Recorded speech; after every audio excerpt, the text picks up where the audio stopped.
আসসালামু আলাইকুম ভিউয়ার্স।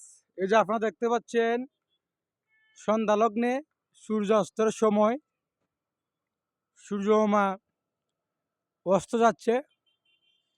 এটা হচ্ছে আমার প্রাণের শহর, প্রিয় শহর, প্রিয় জন্মভূমি হবিগঞ্জ পৌরসভা, হবিগঞ্জ শহর। দেখেন মানে সন্ধ্যা লগ্নে সূর্য অস্ত, সন্ধ্যা হয়ে গেছে কিন্তু মানে অন্ধকার হয়ে গেছে, কিন্তু সূর্যমামা অস্ত যাচ্ছে। দেখেন কত সুন্দর লাগছে, অসাধারণ একটা ভিউ, অসাধারণ অসাধারণ, কি বলবো, অসাধারণ ভিউ। সন্ধ্যা লগ্নে এই সূর্য অস্ত যাওয়াটা খুব সুন্দর। আশেপাশের ভিউটা আপনাদেরকে দেখাই দেই।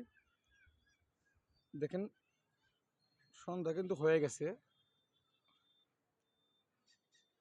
দেখেন ভিউয়ার্স, ভিডিওটা কেমন লাগলো প্লিজ কমেন্টে বলে যান, আর চ্যানেলটা সাবস্ক্রাইব করবেন, প্লিজ সাবস্ক্রাইব মি।